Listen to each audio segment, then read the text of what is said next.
नमस्कार बंधुरा आमी लिपिका चले एलाम तोमादेर माझे एक दुर्दान्त माछेर माथा दिए पेपर घंट। तो कि माछ इलिश माछेर माथा दिए पेपर घंट आलू दिए और पेपे दिए।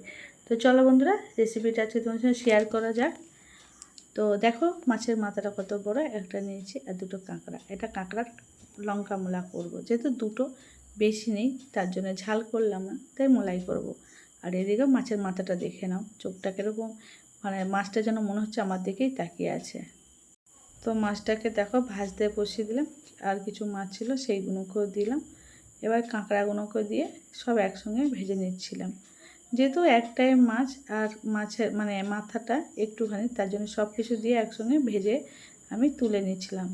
আর আজকে ইলিশ মাছের মাথা দিয়ে কিভাবে আমি তৈরি করলাম পেঁপের ঘন্টটা তোমরা দেখতে থাকো। অনেকে তো কুমড়োর ঘন্ট অনেক কিছু ঘন্ট বানায়, তো আমি আজকে ইলিশ মাছের মাথা দিয়ে পেঁপের ঘন্ট করলাম। তার জন্য নিয়ে নিলাম বন্ধুরা একটা পেঁপে, 3টে আলু, 2টো পেঁয়াজ, এই সব কিছু নিয়েছে। পেঁপেটা কিন্তু অনেক দিনকার ঘরে ছিল, তো ভাবলাম কী দিয়ে করবো, চলো মাছের মাথাটা দেখে নিলাম। চলো এবার কাটি নিই, এবার কেটে এবার ধুয়ে নিয়ে আসি। চলো সব পেঁয়াজ কুচি নিয়েছি, আলুও চৌকো চৌকো কেটে নিয়েছি, পেঁপেগুলোকেও ছোটো ছোটো করে কেটে নিয়েছি। আর তার মধ্যে নিয়ে নিয়েছি হচ্ছে টমেটো, কাঁচা লঙ্কা। তো আর কিছু নেই সেরকম মশলা। তো আজকে পুরো প্লেন পদ্ধতিতে সুন্দরভাবে রান্নাটা তোমাদেরকে দেখাবো। তো কড়াইতে তেল দিয়ে দিলাম, তারপর শুকনো লঙ্কা ফোড়ন দিলাম, তারপর দেবো গোটা জিরে আর কালো জিরে ফোড়ন। কালো জিরা গোটা জিরে দিলে দুটোতে কিন্তু গন্ধ সুন্দর আসে আর খেতেও কিন্তু স্বাদও খুব ভালো লাগে। তাই জন্য তারপরে দিয়ে দিলাম পেঁয়াজ, কুচিয়ে রেখেছিলাম যে পেঁয়াজটা, সেটাকে 2টো পেঁয়াজ ছোটো ছোটো করে কেটে আমি এগুলো দিয়ে দিলাম। তারপরে এগুলোকে ভালো করে পেঁয়াজটাকে ভেজে নিচ্ছিলাম। ভেজে নেওয়ার পরে তার মধ্যে দিয়ে দিলাম মাছের মাথাটা। এবার মাছের মাথাটা এর সঙ্গে ভালো করে ভেজে নেব, কারণ আবার একটু যেহেতু মাছের মাথাটা আমি ভাঙবো তার জন্য এর সঙ্গে দিয়ে আবার ভালো করে এগুলো ভেঙে একদম সুন্দর করে আমি করে নেব। তো দেখো এটা হয়ে গেল। তারপরে কেটে রাখা টমেটো, কাঁচা লঙ্কা, আলু, পেঁপে সব কিছু দিলাম। এবার ভালো করে এটাকে আমি কষিয়ে নেবো বা দিতে বলো ভেজে নেওয়ার কথা, তো ভেজে নেবো। তার মধ্যে কী দেবো দেখো, সামান্য একটু নুন, একটু হলুদ দিয়ে আবার একটু জিরে গুঁড়ো দিয়ে ভালো করে কষিয়ে নেবো। কষিয়ে নেওয়ার পরে একটু জল দিয়ে দেবো। তারপরে ঘন্টটা তোমরা যতটা মাখা মাখা করতে, আমি তো শুকনো শুকনো করবো, জলটা তো দিতে হবে যেহেতু আলু আর পেঁপেটা আছে, একটু তো সেদ্ধ হতে সময় লাগবে, তাই বলো।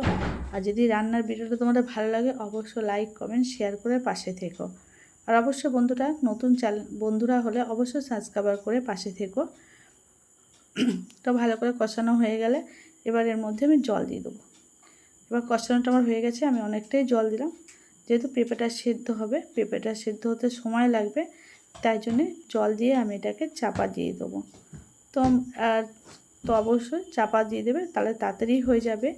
দেখো বন্ধু চাপা খুলে দেখো একদম পুরো মাখা মাখা বসা বসা হয়ে গেছে। এবার এটাকে আমি ভেঙে নেব। ভেঙে নিলে কী বলে সবজিটা একটু দেখতে ভালো লাগবে খেতে, যেহেতু ঘন্ট বানাবো গোটা রাখবো না, তাই জন্য এটাকে ভালো করে ভেঙে নিচ্ছিলাম। আর এত সুন্দর খেতে হয়েছে কী বলো বন্ধুরা, তোমরা ইলিশ মাছের মতো অনেক কিছু দিয়ে করো, তো অবশ্যই এরকম পেঁপে দিয়ে একবার করে দেখো, খেতেও কিন্তু ভালো লাগবে। আর দেখলে তো সামান্য মশলা, তেমন কোনো মশলা না, খেতে কিন্তু খুব সুন্দর স্বাদ। তা আমি গরম গরম আমাদের থালায় আমি নামিয়ে নিচ্ছিলাম। পরিবেশন দেখো আমাদের পেতলের থালায় আমি নামিয়ে নিচ্ছি এটাকে। আর এটা ছড়িয়ে দিচ্ছিলাম যাতে ঠান্ডাটা তাড়াতাড়ি হয়ে যায়। তোমরা দেখে বুঝতে পারছো বন্ধুরা কতটা লোভনীয় সবজিটা হয়েছে, ঘন্টটা হয়েছে। তোমরা দেখতে কড়াটাও দেখো লেগে লেগে গেছে, যেহেতু এটা বসা বসা শুকনো শুকনো করব, তার জন্য তোমরা দেখতে পাচ্ছ বন্ধুরা আমার কিন্তু হয়ে গেছে রান্নার রেসিপিটা, ঘন্টটা, পেঁপের ঘন্ট। তোমাদের কেমন লাগলো ঘন্টটা দেখে অবশ্যই কমেন্ট জানিও। তারপর চলো কাঁকড়ার দাঁড়াগুলো ভেজে নিই। কাঁকড়ার দাঁড়াটা কত বড় দেখতে পাচ্ছি, তবে কাঁকড়াটাকে ছাড়িয়ে পরিষ্কার করে নুন হলুদ মাখিয়েছিলাম, সেটাকে এবারে ভেজে নিচ্ছি।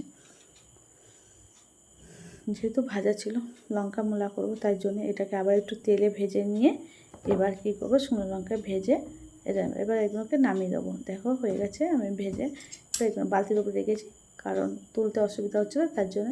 তা দেখো নামিয়ে নিলাম। এবার এতে শুকনো লঙ্কা ভেজে এটা দিয়ে কিন্তু মাখলে যা লাগে না, পেঁয়াজ আর লঙ্কা দিয়ে মাখবে। কাঁকড়া মোড়া খেয়েছো? না খেয়ে থাকলে অবশ্যই কাঁকড়াটাকে এরকম ভেজে এরকম শুকনো লঙ্কা দিয়ে এর মধ্যে কাঁচা পেঁয়াজ দিয়ে মাকে খাবে। তো বাই বাই বন্ধুরা, ভিডিওটা দেখার জন্য অসংখ্য ধন্যবাদ।